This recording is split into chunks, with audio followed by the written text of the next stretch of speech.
बंटी पाटील साहेब या ठिकाणी आपलं मनोगत करतील।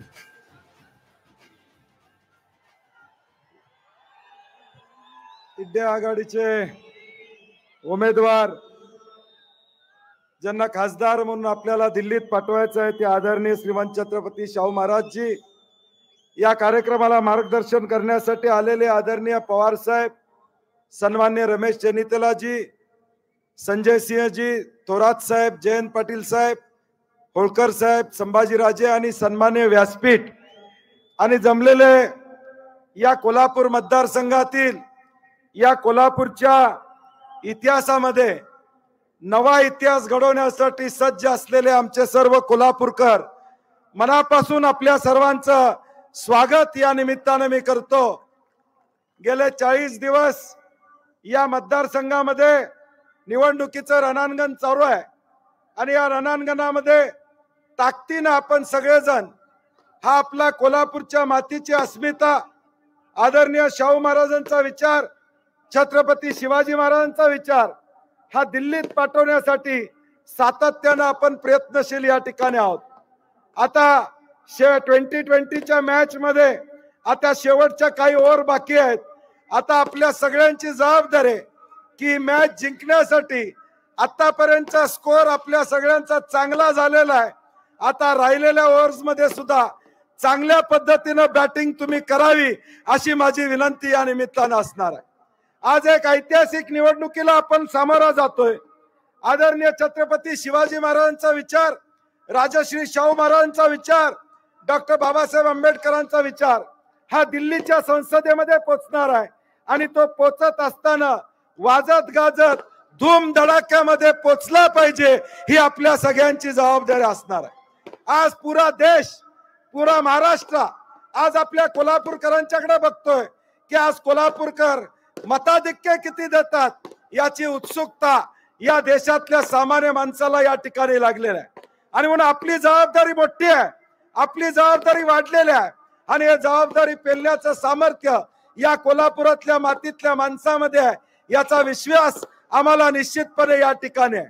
आज या राज्यामध्ये एक सत्ता आली, आदरणीय उद्धव ठाकरे साहेबांना फसवून त्यांचा या ठिकाणी विश्वासघात करून सत्ता आणण्यात आली। ज्या कर्तृत्व नेतृत्वानं या देशामध्ये मनमोहन सिंगजींच्या माध्यमातून या देशातल्या शेतकऱ्यांना 72,000 कोटीची कर्जमाफी केली, त्या आदरणीय पवार साहेबांना देखील या ठिकाणी धोका देण्याचं काम भाजपच्या मंडळींनी या ठिकाणी केलं। काँग्रेसला त्याच पद्धतीने वागवण्याचं काम भाजपच्या मंडळींनी त्या ठिकाणी केलं आणि म्हणून एक गद्दारांचं सरकार या राज्यामध्ये आलेलं आहे। आता आपली जबाबदारी आहे, हे सरकार आल्यापासून कुठल्याही निवडणुका झाल्या नाहीत, लोकांना आपलं मत द्यायची संधी मिळाली नाही। आता प्रामुख्यानं आपल्याला संधी मिळते आपलं मत देण्याची, या सरकार विरोधातला रोष दाखवण्याची संधी प्रामुख्यानं आपल्याला त्या ठिकाणी मिळते। आज देशामध्ये इंडिया आघाडीची सत्ता येणाऱ्या भविष्यकाळात काँग्रेसच्या माध्यमातून, महाविकास आघाडीच्या माध्यमातून आल्यानंतर काँग्रेस पक्षानं जाहीरनामा जाहीर केलेला आहे की अनेक गरीब महिलांना महिन्याला 8,500 रुपये देण्याची भूमिका घेतली, वर्षाला 1 लाख रुपये देण्याची भूमिका त्या ठिकाणी घेतली, अग्निवीर सारखी योजना बंद करणार ही भूमिका काँग्रेस पक्षानं या ठिकाणी घेतलेली आहे।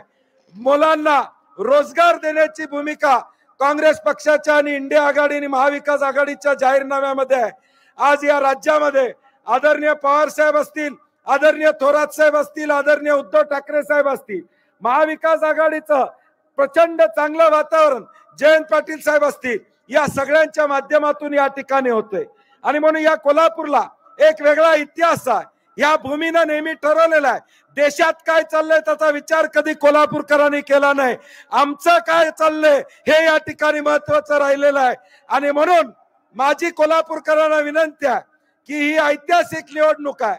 2024 ची निवडणूक आपल्याला दिशा देणारी निवडणूक या ठिकाणी असणार आहे, आपली अस्मिता जपणारी या ठिकाणी निवडणूक असणार आहे, शिवाजी महाराजांचा विचार दिल्लीत पाठवणारी निवडणूक असणार आहे। आपण म्हणून येणाऱ्या 5-6 दिवसामध्ये ताकदीने आपण कामाला लागा। आदरणीय पवार साहेब, रमेश चेन्नीतालाजी या सगळ्यांना मी सांगू इच्छितो की कोल्हापूर मधलं वातावरण अत्यंत चांगलं आहे। आम्ही किती लाखांना या ठिकाणी येणार हाच विषय आमच्या पुढे या ठिकाणी आहे. बाकीचे विषय बाजूला आहेत, बाकीचे विषय बाजूला आहेत. आज विरोधी उमेदवार पहिल्यांदा उमेदवारी केली त्यावेळी म्हणले महाराजांच्यावर काही बोलणार नाहीत, परंतु आता तरी सुद्धा महाराजांच्यावर या ठिकाणी बोलायला लागलेत. आम्ही जाहीरपणे त्यांना सांगितलं 5 वर्ष तुम्ही गायब होता, आताच तुम्ही बोलायला लागलेला, तुम्ही बोलू नका, आमच्यावर बोला, आमच्यावर बोलायला हरकत नाही. मी परवाही सांगितलं आम्ही कसलेले पैलवान आहोत, माती घेऊन पडलोय, कुणाला चितपट करायचं आम्हाला नक्की कळते. आणि 100% ही कोल्हापूरची जनता तुम्हाला चितपट केल्याशिवाय गप बसणार नाही, हा विश्वास या निमित्ताने मी आपल्याला देतो. आजची गर्दी ही आणलेली गर्दी नाही, स्वतः आलेले लोक आहेत. परवा कसे लोक आले होते याचा व्हिडिओ आपण त्या ठिकाणी बघितलेला आहे. आजचा माणूस हा राजश्री शाहू महाराजांच्या विचाराने आलेला आहे. आम्ही महाराज भाग्यवान आहोत. मी परवाही सांगितलं आम्ही शाहू महाराजजी भाग्यवान आहोत की 2024चा मतदार भाग्यवान आहे की आम्हाला छत्रपती शिवाजी महाराजांच्या विचाराला, राजश्री शाहू महाराजांच्या विचाराला, डॉक्टर बाबासाहेब आंबेडकरांच्या विचाराला मतदान करण्याची संधी आम्हाला मिळते, हे आमचं भाग्य आहे. आणि म्हणून पुढच्या 7 दिवसात ताकदीनं गाफील राहू नका. प्रचार आपला सगळीकडे पोहोचलेला आहे, पॅम्पलेट आपलं सगळीकडे घर टू घर या ठिकाणी पोहोचलेला आहे. महाराष्ट्रातली आकडेवारी पाहिल्यानंतर उन्हाळ्यामुळे थोडी आकडेवारी कमी झाली असं वाटतंय, आणि म्हणून माझी आपल्या सगळ्यांना विनंती आहे की आकडेवारी वाढवायची असेल तर सकाळच्या दरम्यान 12 वाजेपर्यंत महिलांचं असेल, ज्येष्ठांचं असेल, या सगळ्यांचं मतदान जास्तीत जास्त प्रमाणात करून घेण्याची जबाबदारी आपण या ठिकाणी स्वीकारावी. आणि आमचे नेते आदरणीय राहुलजी असतील, खरगे साहेब असतील, सोनियाजी असतील आणि इंडिया आघाडी महाविकास आघाडीच्या माध्यमातून जो गरिबांसाठी असलेला जाहीरनामा आहे, सामान्य माणसांसाठी असलेला जाहीरनामा हा तुमच्यापर्यंत पोहोचवायचा असेल तर आपले शाहू महाराजजी खासदार म्हणून दिल्लीत जाणं ही आपली गरज असणार आहे.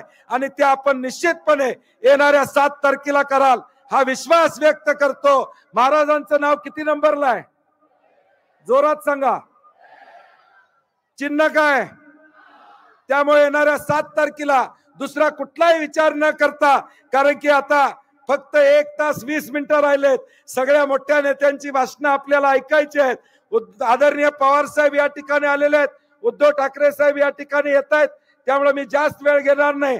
आपली बॅटिंग मागापासून तुम्ही गेले 15 दिवस आमची हलगी वाजतच चाललेली आहे, अजून 4-5 दिवस वाजणार आहे, काळजी करू नका.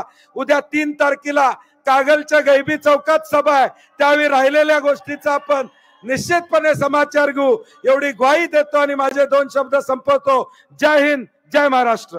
यानंतर आमदार